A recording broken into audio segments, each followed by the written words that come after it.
DWIZ regional stations sa buong Pilipinas. Mapapanood din sa Aliw Channel 23 at lahat ng DWIZ digital channels, Facebook, YouTube at DWIZ News website Monday to Friday, 1 p.m.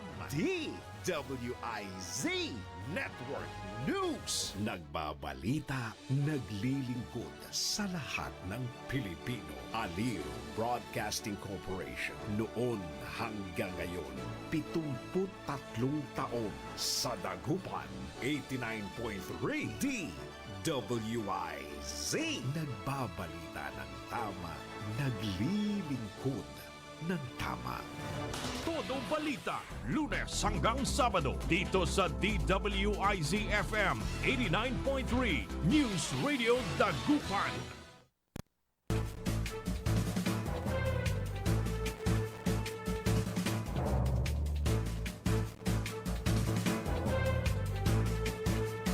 Good morning mga kaibigan. Naimbag na bigat kanyayo amin na po. Araw ng Sabado, ngayon ay March 14 at oras na ng ating programang Todo Balita at Komentaryo sa DWIZ Dagupan. Muli tayo ay magkakasama-sama hanggang alas 6 ng umaga. Inyong maririnig mga balita kaganapan sa lalawigan ng Pangasinan, sa ibang bahagi ng bansa at sa ibayong dagat. Ang inyong Katodo Balita, ako si Liway Manantan Iparagire. Ako naman si Susan Valdez daw. Sa technical kasama natin Aaron Richard Olanday. Sa ulo ng mga balita sa balitang nasyonal, diesel at gasolina, lalarga ulit ang pagtaas. Todo Balita. Jobless sa Pilipinas, halos 3 milyon na. Todo Balita. Libreng sakay ikakasa ng Department of Transportation. Todo Balita. Kamara inawat ang biyahe ng mga opisyal at empleyado. Todo Balita. Batching plant hindi requirement sa bidding ayon sa DPWH. Todo Balita. Balita sa ibang dagat, 400 milyong reserbang langis ilalabas ng 32 bansa para sa global market. Todo Balita. Pamahalang palalawigan ng Pangasinan nagpaalala sa lahat ng gasoline stations patungkol sa fair and reasonable fuel pricing. Todo Balita. Ang rabies nananatiling deadly ngunit preventable disease. Todo Balita. Sa balitang pampalakasan, Alex Iyala ready na sa Miami Open. Todo Balita. At ngayon sa detalye ng ating mga balita. Posible umanong umabot ng hanggang 15 pesos kada litro ang itataas ng presyo ng diesel sa susunod na linggo sa market price sa susunod na mga araw. Una nang lumobo ang presyo ng mga produktong petrolyo nitong linggong ito na ipinatupad lamang ng staggered o kaya utay-utay ng mga kumpanya ng langis upang hindi bigla ang maramdaman ng publiko. Sumirit sa 5.8% ang unemployment rate ng bansa nitong January 2026. Pinakamataas mula Hunyo 2022 nang nasa 6% kasabay ng pag-akyat ng bilang ng mga walang trabaho sa 2.96 milyon mula sa 2.26 milyon noong December. Ito ang lumabas sa pinakahuling labor force data na tinalakay ni PSA Deputy National Statistician Divina Gracia del Prado sa press briefing ng Philippine Statistics Authority nitong March 13. Ayon kay Del Prado, nadagdagan ng 695,000 ang bilang ng mga walang trabahong Pinoy. Kasabay nito, bumaba rin ang labor force at labor force participation rate.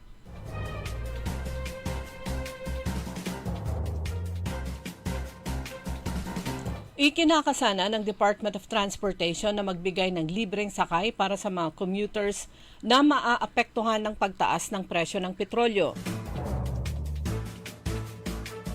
Sa ilalim ng libreng sakay program, ang pamahalaan ang magbabayad sa transport operators at drivers na magbibigay ng libreng sakay sa pamamagitan ng service contracting.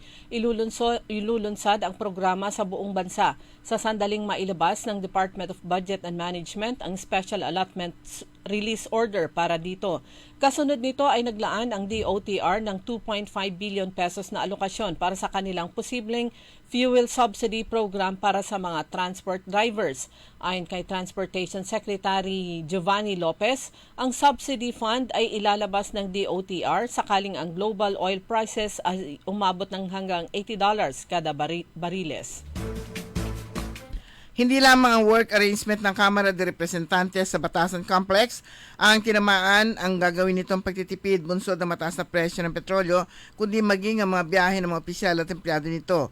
Ayon sa memorandum na inilabas ni House Secretary General Cheloy Garafil, ang mga official travel ay limitado lamang sa essential and indispensable functions. Non-critical activities such as study tours, benchmarking visits, and team building activities are suspended, sabi sa memorandum. Pansamantala ring suspendido ang request para magamit ang mga opisyal ng sasakyan ng Kamara. Hinikayat din ng mga empleyado na mag-carpooling at bilang insentibo ay bibigyan nito ng prioridad sa parking area.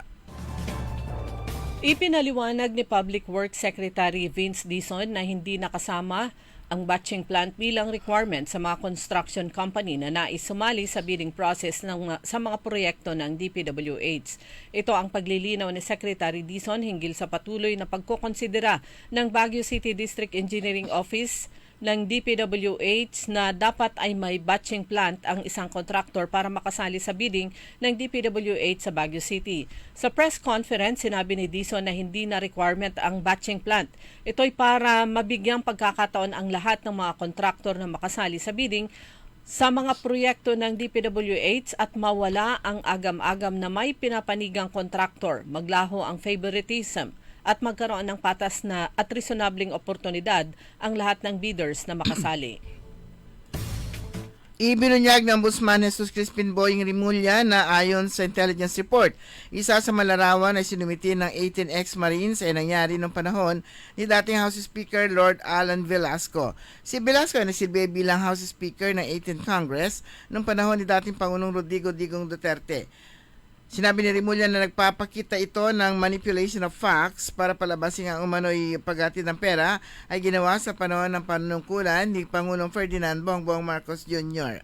Sa joint affidavit na 18 na pakilalang ex-Marines, sinabi naman ito na sila raw ay nag-deliver ng maleta sa napuno ng pera sa ilang mambabatas at opisyal ng gobyerno mula 2022 hanggang 2025. Arestado ang isang Filipino-American sa isang entrapment operation matapos magbenta sa undercover agent ng peking foreign currencies sa loob ng isang mall sa Pasay City.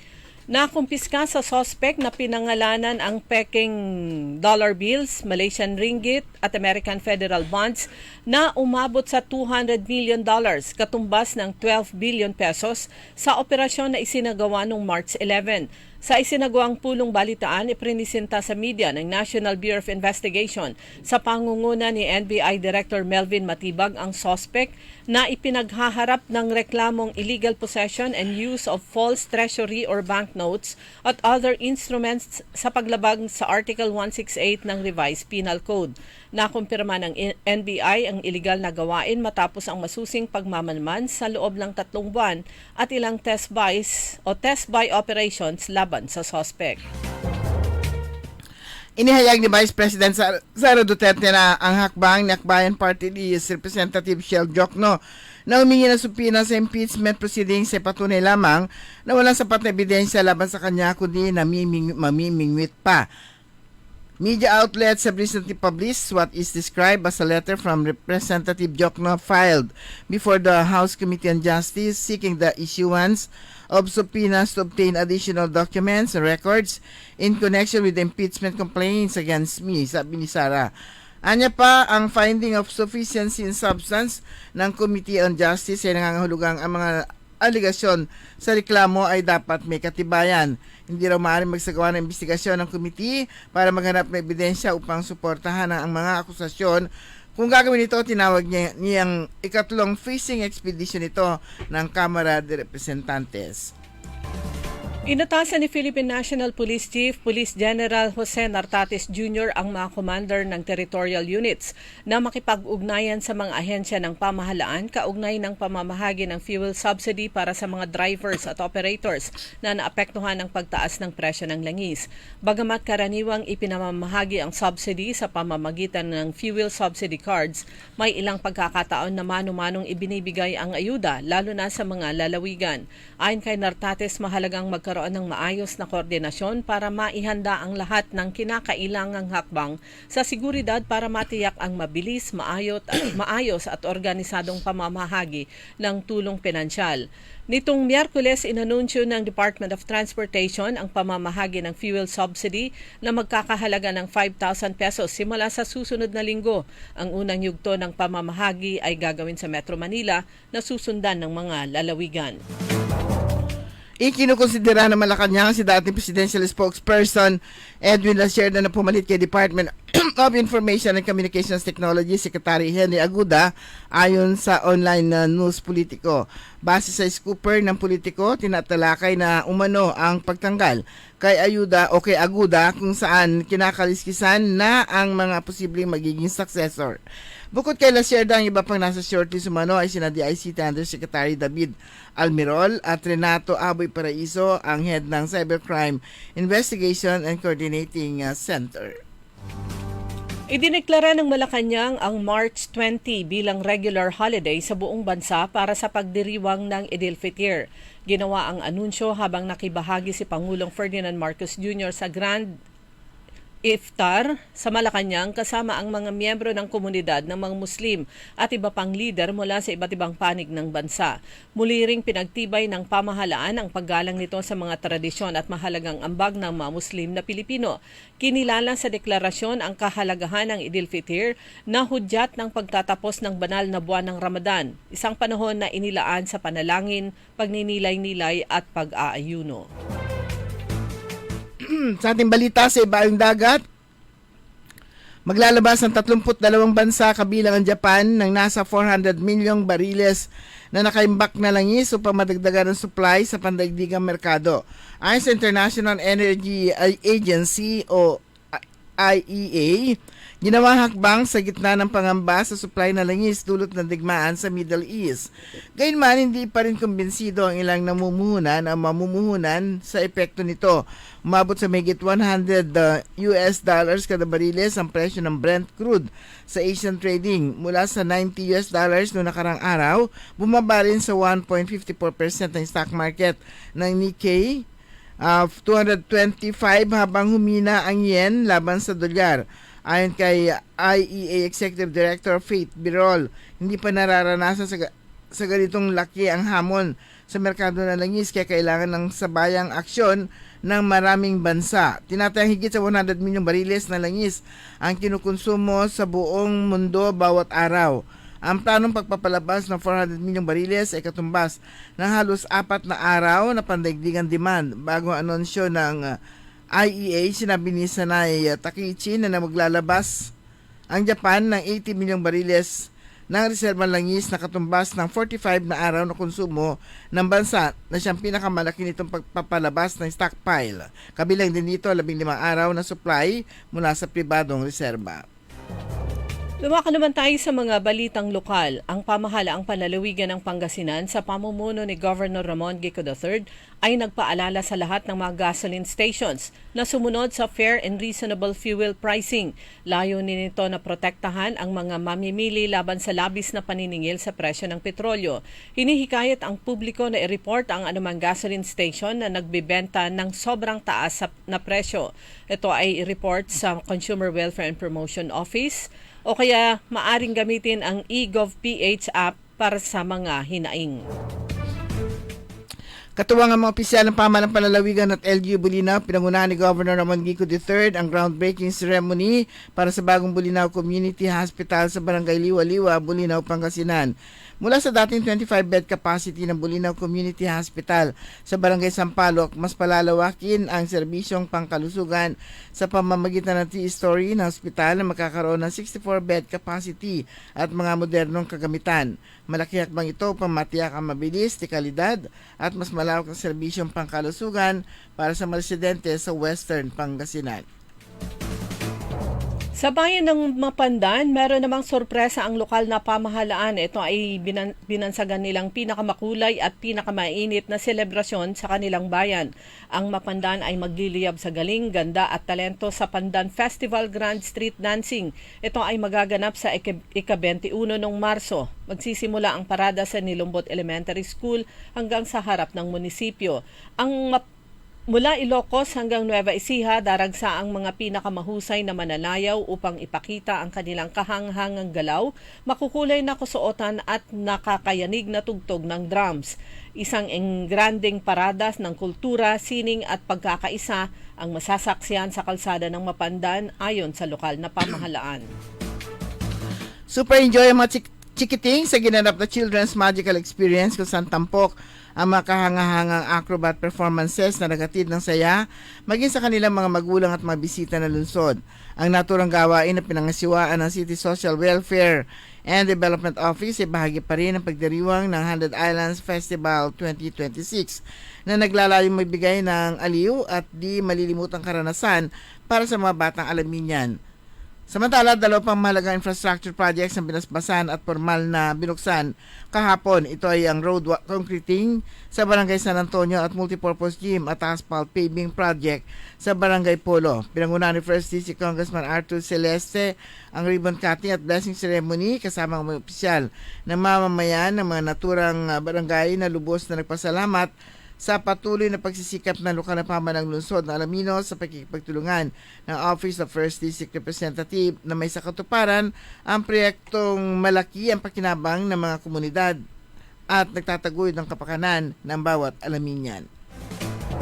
Dumako naman tayo sa mga balitang pampalakasan. Handang-handa na si Pinay tennis sensation Alex Ayala sa pagsabak nito sa Miami Open na papalo sa March 15 sa Miami Gardens sa Florida. Isang taon na ang nakalipas ng gumawa ng ingay si Ayala sa mundo ng tennis kung saan nakaabot ito sa semifinals ng Miami Open.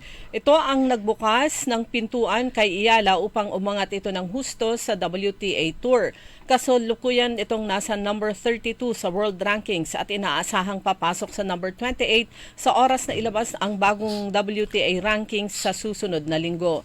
Samantala, sa volleyball naman, ang qualifying round spot ang target ng PLDT sa pagharap sa Chocomucho sa 2026 Premier Volleyball League All-Filipino Conference. Maghaharap ang high-speed hitters at Flying Titans mamayang alas 4 ng hapon, kasunod ang pagtutuos ng Signal Super Spikers at Capital One Solar Spikers alas 6:30 ng gabi sa San Juan City. Sumayin niyo kabuuan ng ating newscast sa ating Todo Balita at Komentaryo. Ang inyo po mga tagapagbalita ko po, si Susan Valdez daw. Ako naman si Liway Manantan Iparagire. Ang oras alas 5:23 ng umaga. Narito na ang Filipino Mirror, ang unang tabloid sa negosyo. Nagtatampok ng mga eksklusibong balita at impormasyon ng pagtatagumpay sa negosyo. Ang tabloid na nagbibigay ng gabay at inspirasyon sa pag-unlad at pag-asenso. Filipino Mirror, naglalaman ng mga nagbabagang balita, napapanahong issue, may init na opinyon at komentaryo. Filipino Mirror, ang unang tabloid sa negosyo. Pinarangalan ng Gawad Tanglao bilang natatanging pahayagan sa 3 magkakasunod na taon at marami pang pagkilala. Kaya bumili na at magbasa ng Filipino Mirror ng umasenso sa pagnenegosyo. Makisali sa mainit na talakayan sa Karambola. Live na napapanood ang Karambola via DWIZ 882 Facebook page. Maaari ninyong ipadala ang inyong mga komento o opinyon sa aming mga text line 0908-136-6060 o tumawag sa aming hotline 470-1750-54. Karambola Nationwide! High blood, salot, milyong-milyong katao na ang namamatay sanhi nito. Kaibigan, baka ikaw na ang susunod. Ni Mrs. Flor de Lisa Barbosa ti Rosario, Santiago City. Agtawenak ti 63. Manungatawan nga aglutluto ako tada karinderyak. Mariknak agpipikal ti imimak iso nga nangagak ti radyo datoy agas nga pau di arko. Pinadas ko. Mayat ti epekto na. Duti food supplement nga napadpadasa ko. Awan ti epekto na. Datoy pau di arko, idi nagtumarak, manungal daw lang, han nga agpipikal ti imakon. Awisen kay nga mangpadas, tapno maikatmat, dagita rik-rik na inyo, saksakitin nyo. Kaya kaibigan, buhay mo'y ingatan. Mag-Aldrich Pau de Arco Herbal Capsule na para kalusugan mo ay garantisado. Mula sa pamahalaang panlungsod ng San Carlos, Pangasinan. Abangan dito sa DWIC 89.3 FM Dagupan ang mga balita, kaganapan sa lungsod. Ibabahagi rin ang mga events kaugnay sa Mango Bamboo Festival na gaganapin sa buwan ng Abril. San Carlos, maayos. Liway Manantan At Isusan Yaraw. sa Todo Balita. Oras na po natin mga kaibigan, alas 5:26 ng umaga sa pangalawang bahagi ng Todo Balita. Kasama nyo pa rin Liway Manantani Paragiren. At Susan Valdez daw. Take 2. At Susan Valdez daw. Nakapatay yung yung mic. So magandang umaga po muli mga kaibigan.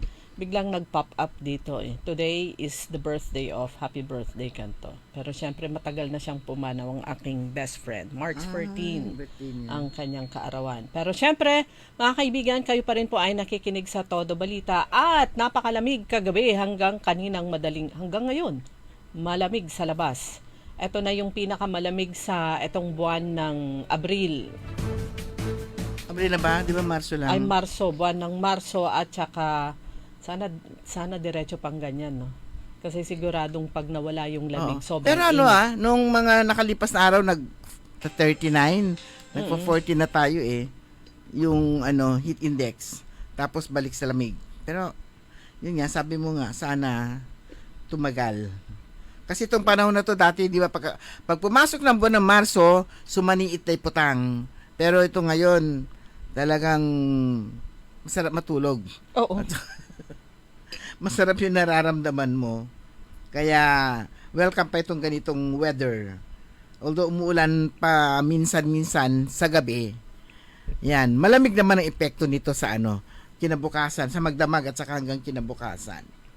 Eto mga kaibigan, yung good news naman para sa mga tricycle drivers. Pero sana ay umpisahan sa Metro Manila eh. Sana maging mabilis yung pagbaba ng ayuda dito sa baba. Pero yung napanood kong interview kay Secretary Gatchalian kagabi ko napanood sa Facebook, siguro ginanap yun ng mas maaga. Sabi niya mas madali ang requirements para hindi na mahirapan ang mga tricycle drivers and operators na makuha o kaya matanggap yung kanilang mga subsidy o ayuda, cash po yan ibibigay. Ang kailangan lang ay ang lisensya ng driver, ipakita lang niya sa payout sites ng DSWD. Mag-uumpisa yan sa March 17 pero sa Metro Manila ang umpisa. Ang kailangan lang ay yung kanilang lisensya. Pala syempre, parang LGU ang magsa-certify na sila nga ay Ito yung siguro yung mga may franchise. Sila lang ang pupwede at makakatanggap ng 5,000 pesos na ayuda. Laking bagay na yon para sa ating mga kababayang mga tricycle drivers and operators. Kaya lang yung mga nakaraang taon na kung saan nagkaroon ng subsidy, fuel subsidy para sa even sa mga jeepneys before, public utility vehicles. Meron yung mga drivers na umaaray dahil ibinigay, syempre ang tumanggap nung operator, hindi niya shinare sa driver na makakagaan din sana sa kanila para pag sila ay nagpapagasolina. Pero yun po ay tulong ng pamahalaang nasyonal para sa mga tricycle drivers dahil nga naman napakataas ang presyo. Mas lalo silang nahihirapan at nakikita naman po natin yan. Nararamdaman din po natin yung hirap ng ating mga kababayan ng mga tricycle drivers and operators. Pero hanggang sa ngayon, wala pang balita patungkol naman sa pag-uwi ng labi ng ating kababayan na si Mary Ann de Vera. So far, tahimik pa ang mga Facebook. Wala pa tayong nakikitang post or whatever sa Facebook, dito sa mga Facebook pages ng mga TV at saka newspaper networks. O kasi yung nabasa nating balita, we will leave this evening. Hindi naman alam kung anong oras yung evening doon. Baka pwedeng umaga yung lumabas na, o umaga yung inilabas yung press release na yon, tapos yung gabi, mga ilang oras pa yon. So kung bibilangin pa yung oras ng biyahe, so posible siguro palagay ko lang, baka ngayon dadating yung labi ni Mary Ann de Vera. Kaya lang hindi rin natin alam kung nakremit na siya or dadalhin siya ng buo para makita ng kanyang mga kapamilya. Iba-iba rin kasi yung yung kaysa yung na siya, yung earn na lang yung kanilang yung paglalamayan. Sa bayan po ng Binalunan, ayan, inanunsyo na rin ng lokal na pamahalaan ang 4-day work week, umpisa Tuesday, March 17. Medyo nahuli sila ng pag-uumpisa. So, starting Tuesday, March 17, in accordance with the directive of President Ferdinand Marcos Jr. at sa pamamagitan naman ng Executive Order Number 11, Series of 2026, ay yun nga ang iba yung sa kanila. 4 na araw din, pero Tuesday hanggang Friday. Alas 7 ng umaga hanggang alas 6 ng gabi. Diyan po sa bayan ng Binalunan. So yung karamihan, majority, yung 4-day work week, umpisa Lunes hanggang Huwebes. Sa bayan naman ng Binalunan, Martes hanggang Biyernes. Naalala ko lang yung Bulinaw kasi di ba may pasok doon ng Sunday. Yes, oo. Monday ang kanilang tama ba? Oo, Monday ang walang pasok. So may pasok sila ng Sunday. Sabado. Sunday wala. Wala. So sila? Yung Sabado nila, yung Monday ang walang pasok. So Sunday, Monday ang walang pasok. Kasi yun yung market day. Sabado. Yun naman po yung pagkakataon para sa mga kababayan nila mula sa mga barangay, lalo na yung mga far-flung barangay, na kung meron silang mga igagawin o ipaprocess sa munisipyo, ay sabay-sabay na sa araw ng Martes, ay sa araw ng Sabado. Yun po ay sa bayan ng bayan ng Binalunan. Pero wala pa akong nakitang announcement naman nila sa 4-day work week. Pero ulitin ko, sa Binalunan, Tuesday to Friday yung kanilang 4-day work week.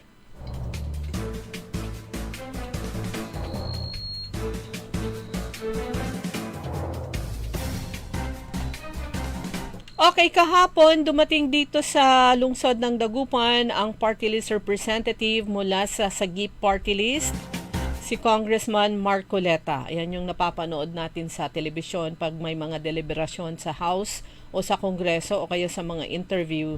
Ayan, si Congressman Marcoleta, na bata pa pala to. Kamukha niya yung tatay niya, kaya lang ang pagkakaiba nila, siyempre bata pa. Tsaka maputi. Oo. Parang papel yung puti niya. Puti-puti. Mistiso. Pero yung tatay niya hindi. Nakakatuwa. Kasi sabi nga niya yung tatay daw niya nakangiti naman yun. Kaya lang nakakunot ang noo. Kaya mukha pa rin siya nakasimangot. Pero maganda po yung mga hatid niyang balita. Umiikot siya dito sa Pangasinan para ipagkaloob yung mga naipangako niya ng tulong sa mga sports equipment sa mga ilang mga schools dito sa lungsod ng Dagupan. At kahapon nagpunta rin siya diyan sa Bunan Gazette, yung pinuntahan niya, at saka dito sa Barangay Hall ng Tabang para ibigay din naman yung ilang wheelchair diyan sa Tabang. Wheelchair Tabang din yata. At saka Mangin ang recipients. So silang dalawa. Si Barangay Tabang at saka Barangay Mangin. Yan po ay si Congressman Paulo Marcoleta ng Sagip Party List. Akala ko umapir lang si doon. Umapir lang si Cap Benedict bilang respeto rin. So beneficiary rin pala Kaya sila. nga nung picture taking may sila lahat, tapos solo ng Barangay Tabang, tapos solo ng Barangay Mangin. So yun po, sabi nga ni Congressman Paulo Marcoleta, Kasi matagal na yung kanilang party list eh. Kaya every election na nanalo sila, yung Sagip party list, dahil naman sa patuloy yung kanilang pagbibigay ng serbisyo sa kanilang constituents. Ang pagkakaiba ng regular congressman sa party list representative, buong Pilipinas yung kanilang constituency. Pareho lang yung kanilang budget. Pero sila kailangan pagsilbihan nila lahat. Pero dahil sa hindi nila kayang pagsilbihan lahat, kung minsan meron silang mga focus na yung palaging nabibiyayaan din ng kanilang ng kanilang serbisyo. Naalala ko yan yung kaibigan niya natin na bakit kaya siya miyembro ng Sagip? Kasi kapag minsan yan yung ino-offer niya na parang tulong din niya na makapagbigay din mula sa Sagip. Pero naalala ko, di naman siya iglesia. Ano yun? Yun naman yung mga friendships niya kasi. Na-establish niya yung network niya sa iba't ibang mga senador, mga congressman, regular congressmen, pero lalo na sa mga party list. Kasi alam nila, sa party list kasi pwede sila anywhere in the country na magbigay ng tulong. So, yun, maraming salamat Congressman Paulo Marcoleta sa pagbibigay naman ng pagbalik muli dito sa Dagupan para naman magbigay ng tulong. Ayan, at sabi nga niya, isa sa pinapaspasan nila na may pasa, yung pag-alis ng excise tax sa kuryente para makatulong yon sa pagbaba ng presyo or makatulong yun para hindi gaano lumaki ang lumobo ang presyo po ng gasolina at saka diesel. Yung matanggal ang excise tax. Matagal na yan na inilalakad nila. At kwento nga niya, yung kanyang ama, si Senador Marcoleta, gustong-gusto pala niya, isa sa inoffer na sa kanya noon yung maging Secretary of Justice. Pero tinanggihan niya kasi ang gusto niya, DOE o Department of Energy, dahil gusto niyang ibaba ang presyo ng kuryente. Pero hindi binigay sa kanya yung position. Ayan. Yung hiningi nga po ni Pangulong Ferdinand Marcos Jr. sa Kongreso na bigyan siya ng emergency power para maibaba nga yung etong presyo ng gasolina. Ang tanong natin kahapon, hanggang kailan nila in-expect na maipasa ng Kongreso? Ang panalangin niya, sana maipasa bago sila mag-recess. Ayan, etong March, kasi pagkatapos po niyan, Holy Week na. At kailangan maibaba na dahil mahaba na yung panahon na mula nung umpisa ng giyera sa Middle East. At yun nga, yung sa presyo ng gasolina, pagsisirit pa ulit yan, nakatakda na po yan sa susunod na Martes. Baka meron pang sumunod niyan, super aray na, mga kaibigan. Pero yun nga, sa tulong ng mga kongresistas, diyan po makikita yung pahayag po ni Congressman Paulo Marcoleta kahapon sa Sagip, na kahit sila ay nasa opposition, pangkalahatan na kapakanan ng taong bayan, ay sila po ay suportado nila ang national government, suportado nila ang Malacanang. Dahil that is outside politics, that is public service. Lalo na sa panahon na ito. Ayan. So yung emergency power na hinihingi ng Pangulo mula sa Kongreso ay mukhang majority naman ng members ng Kongreso ay sang-ayon dito sa pagbibigay ng emergency power sa Pangulo ng Pilipinas. Ayan, legal na batayan. Ano yung legal na batayan? Artikulo 6, Section 23.2, ang Kongreso ay maaring magpasa ng batas na nagpapahintulot sa Pangulo na mag-exercise ng mga kapangyarihang kinakailangan at angkop upang isakatuparan ng isang idineklarang pambansang patakaran sa panahon ng giyera o kaya panahon ng emergency. Nasa panahon tayo ng emergency dahil sa global effect ng giyera sa Middle East. Ayan, isingit ko yung sinasabi mo kanina, yung 4-day work week. Sa Alaminos naman mag-start sa 23. Anong araw na ngayon? Ngayon ay 14. 23 ay Monday. Next Monday. Kasi ang sunod sa Lunes ay 16. Sa fourth week ng March i-implement. Tapos yung fourth week na yon, Hindi pa yon. 5th week pala yung yung Holy Week. Ayun, so parang very long vacation na yung yung last week. So yun yung mag-start ang 4-day work week nila sa March 23, 2026. So, idinifer nila yung implementation ng 4-day work week sa city ng Alaminos from 16 to 20. Siguro dahil na rin sa mga nauna na kasing mga activities bago nangyari itong crisis sa Middle East. Yun nga, kailangan nilang tapusin yung mga naka-schedule na mga activities sa 100 Islands Festival 2026. Tama. So mas nahuli rin pala ang Alaminos. Siyempre yan po ay yung pagdedeklara ng pag-adopt ng 4-day work week. Pinag-aaralan pong maigi yan ng mga lokal na pamahalaan. Bilang sa bayan o kaya lungsod, ganun din sa provincial government. Dahil hindi po yun kadali at yung mga government agencies din, meron yung hindi sila pwedeng magpatupad dahil maapektuhan naman yung pangangailangan ng ating mga kababayan. Kagaya nga po yung inanunsyo natin kahapon na sinabi po ng LTO Dagupan District Office sa pamamagitan ni Sir Romel Dawaton, ang mga district offices ng LTO ay hindi magpapatupad ng 4-day work week dahil because of the nature ng kanilang trabaho. Dahil everyday meron yung due date ng kanilang ng kanilang driver's license, kailangan nilang i-renew or yung mga registration ng sasakyan. Dahil pag hindi nila ma-renew before or during the due date, paglagpas nun kahit isang araw, may penalty na. Kaya sabi ni Sir Romel Dawaton, hindi po pwede. Pero yung regional offices at saka central offices, may pwede silang base na rin sa abiso ng main office, ay mag-i-implement sila ng 4-day work week. Ayan. Ulitin natin itong panawagan ng pamahalang panlalawigan ng Pangasinan sa pamumuno po ni Governor Ramon Gico III na nagpapaalala sa lahat ng mga gasoline stations na sumunod sa fair and reasonable fuel pricing para maprotektahan ang mamimili laban sa labis na paniningil sa petrolyo presyo ng petrolyo. So hinihikayat ang publiko na i-report ang anumang gasoline stations na nagbebenta ng sobrang taas na presyo. Pero sana magkaroon ng parang price ceiling. Anong tawag nito?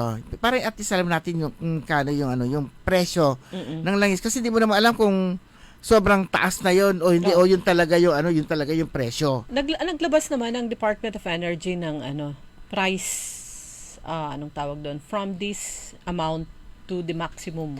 Pag lumampas sila doon sa price ceiling, ayan, maiko-consider na na sila overpricing. Yan, para maayaro natin na iwakawak timot kung magkano talaga yung presyo na langis. Kung matatanda mo, di hanapin natin. Pero ito kasi weekly, dahil sabi nga staggered nga po yung pagtaas ng presyo, kaya kailangan din ma-monitor din kung magkano talaga yung presyo para ma-report yung mga umaabusong mga gasoline stations dito sa lalawigan ng Pangasinan. Kasi kung minsan meron yung iba talagang umaabuso, may stock pa, sabi wala na, inaabangan nila yung pagtaas. Yung pagtaas. Lalo na ngayon, sinabi na ng DOE na although inaantabayanan na, alam naman na yung susunod na Tuesday ay may pagtaas na naman. Kaya yung iba baka pagdating ng Sabado, sasabihin nila wala na silang stock. Antayin nila yung Martes. Ayan. Pero mga kaibigan, bilis po na oras natin. Ganap na pala 5:44. Babalik tayo pagkatapos po lamang ng ilang paalala. That time check was brought to you by ACS Manufacturing Corporation, ISO certified world-class quality. Makisali sa mainit na talakayan sa Karambola. Live na napapanood ang Karambola via DWIZ 882 Facebook page.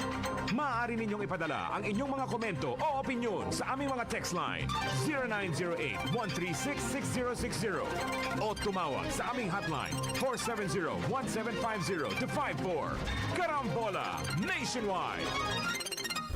Kaya sabay natin paghandaan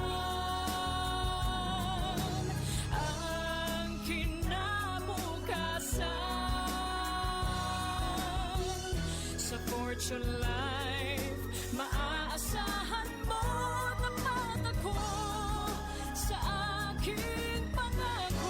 Para sa compulsory insurance coverage for agency-hired migrant workers, Fortune Life Insurance. Securing your tomorrow today. Narito na ang Filipino Mirror, ang unang tabloid sa negosyo. Nagtatampok ng mga eksklusibong balita at impormasyon ng pagtatagumpay sa negosyo. Ang tabloid na nagbibigay ng gabay at inspirasyon sa pag-unlad at pag-asenso. Filipino Mirror, naglalaman ng mga nagbabagang balita, napapanahong issue, may init na opinyon at komentaryo. Filipino Mirror, ang unang tabloid sa negosyo. Pinarangalan ng Gawad Tanglao bilang natatanging pahayagan sa 3 magkakasunod na taon at marami pang pagkilala. Kaya bumili na at magbasa ng Filipino Mirror ng umasenso sa pagnenegosyo. Pinaigting ng pamahalang palalawigan ng Pangasinan ang paghatid ng serbisyo sa mga mamamayan matapos lumagda sa isang kasunduan para sa integration ng National ID sa Pangasinan e-Systems.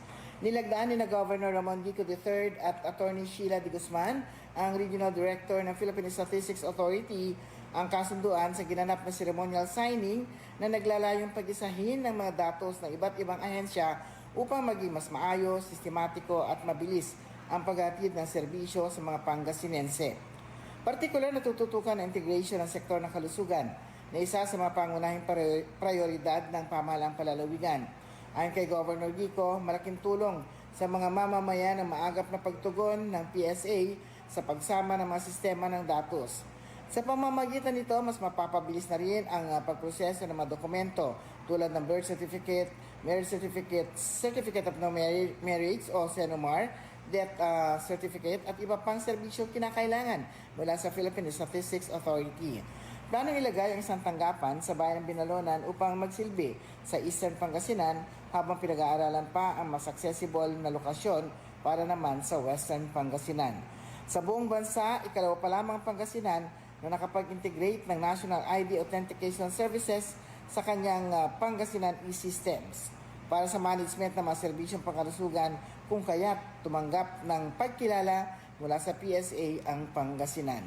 Abangan ang susunod na balita mula sa pamahalang palalawigan ng Pangasinan. Ako po si Susan Yadaw, nagbabalita ng tama, naglilingkod ng tama. Liway Manantan At Susan Yadaw. sa Todo Balita.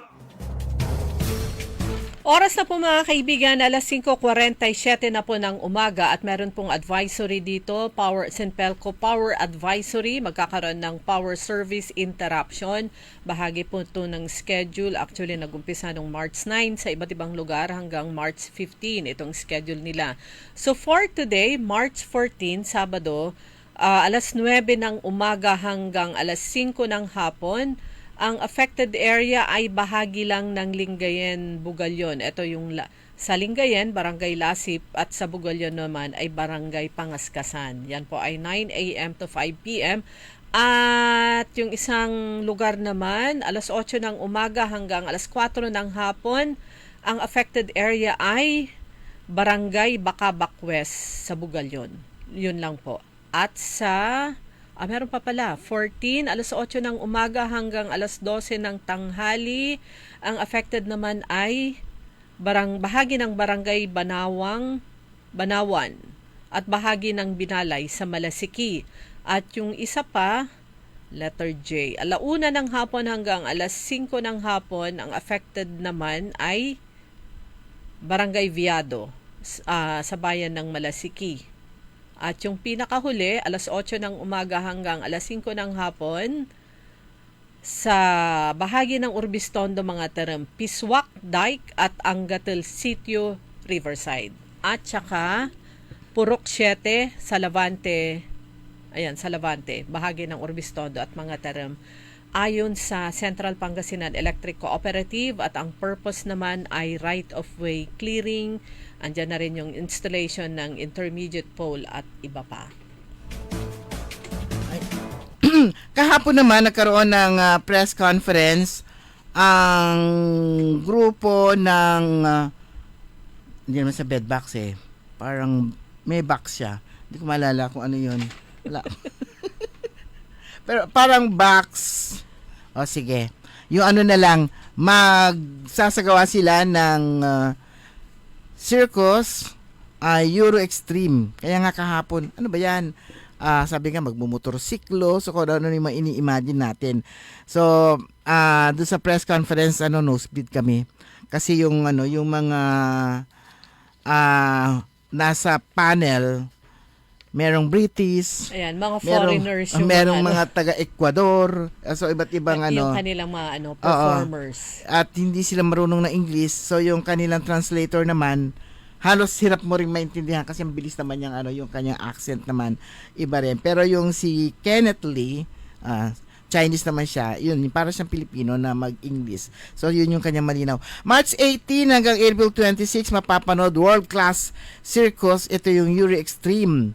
So yung daily shows nito magsisimula siya sa weekdays alas 8 lang ng gabi, minsan lang Monday to Friday. So Monday to Friday alas 8 ng gabi ang simula, minsan lang yung show. Pag weekends naman dalawa, isang 4:30 PM at saka alas 8 ng gabi. Doon sa may Urdaneta Bypass Road, corner San Vicente Manawag Road, Barangay Mabanugbog, behind Centrum Fuel Gas Station. Alam mo na puntahan?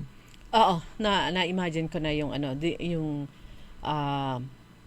inmustra ng Ken ng Enso. Ayan, ako hindi ko pa rin ma-imagine. Pero yung mapapanood natin, parang sabi nga ni Kenneth Lee sila at saka yung kanya asawa, yung president ng company, bata pa yung tatay ni Kenneth Lee, sumasama na siya sa mga ganitong mga circus. Lumaki siya sa circus. Kaya nga nung tanungin ko kung magpe-perform din siya, sabi niya, siya nagja-juggle ng pondo. Sa business talaga siya. Ito, Pero magandang pagkakataon na mapanood dahil ito po yung talagang hindi lang yung sa world class, kundi ito po yung tunay na circus. Kasing sa atin nga pag sinabing circus sa carnival, kumakain ng manok. Circus na lang yung pangalan. Meron yung nila kumakain ng manok na buhay. Kaya merong pinupuluputan ng ahas. At saka yung nagbubuga ng apoy. Saka kumakain ng ng espada. Bulunok na espada. Pero yung mga yon, syempre, pero ito talagang acrobats talaga. Yung mga napapanood natin sa sine, at saka sa yung mga palabas, ito yung tunay na circus. Itong si clown, tawag sa kanya? Basta may pangalan siya, mahirap i-memorize muna. Siya daw, mag-invite ka sa kanila. Pinagbibigyan, sabi niya, yung at least magpakita mala ng konting demo. Sabi niya, wala raw siyang dalang mga yung kanyang mga gamit-gamit. Pero sabi niya, manood na lang kayo kasi ako ang pinakamahusay. Kasi pag clown, may konting rin siya, magic, skill sa magic. Kaya lang pagkatapos pagkatapos ng press con, bigla siya sumigaw. Isa siguro yung sa part ng kanyang panggulat. Nagulat naman kami talaga lahat. Kaya nga sabi ni Enzo, hindi raw siya natawa sa nagulat din siya pero mas natawa siya sa itsura ko. Yung talagang gulat ko. So, ito yung kay sinulat ni Kaaronyoli. Ayan. Naisulat niya na kagad. Highlights of the show. Wheel of Suspense. Aerial Solo Act by Jessica. Quick Change Illusion. FMX Stunt Motorcycle, Flying Trapeze, Spider-Man Act, Flying Trapeze by Jessica. Yan. Si Jessica, siya raw yung the only flying mistress in the world. Dahil mistress siya. Hindi. Ibig sabihin, parang siya lang yung pinakamagaling ng flying mistress niya. Ewan kung paano siya lumipad. Ito yung dalawa, sa magkabilang side, may suspended yan, dalawang tao. Siniswing siyang ganyan, tapos iitsa siyang ganyan, magsa-somersault papunta sa kabila. Sasaluhin siya nung kabila. O di dapat may kasama sila, Tatlo sila. Pero sabi niya, siya lang mag-isa. Siya yung the only, parang yung mga napapanood daw dati noon, tinanong ko nga kasi 30 years ago meron na daw. So it's exactly different. So iba yung mapapanood natin. Hindi pa natin ito napanood. Kung siya lang, so yung dalawang suspended na bar, from one bar, ililipad siya, somersault papunta sa kabila. So, kumbaga, heart-stopping flying. Ayan, eto, Flying Trapeze by Jessica. Yun siguro yung sinasabi niyang solo act niya. Siya lang mag-isa daw. Solo, ano yan, nag-iisa lang daw siya na, na flying mistress, ang tawag naman sa kanya. So, ako excited ako. Ayan, taka. Excited akong manood nito. So, ang tickets mula sa 520, ang pinakamalapit ay 3,000. Depende sa seat location and proximity to the stage, sabi po dito. Yung 520 na yon discounted na yon. So, yun na talaga yung pinakamura. Kasi nga nung tanungin nga kung meron discount. So, yun na yung pinakamura na talaga. As in, discounted na siya. Tapos, tinanong ko nga kung doon ba sa 520 gaano kalaki yung makikita natin. Makikita pa ba yung kanila mukha? So, yun naman sabi, makikita pa rin daw kasi parang pupunta siya dyan, pupunta doon. Siguro habang siya, harap doon. So, makikita din lahat yung kanilang Pero, ang tanong nga, saan nga ba yung best position? Kasi di ba kahit na concert, mas gusto mo yung nasa malayo para di ka nabibigay. At saka yung yung sound buong-buo.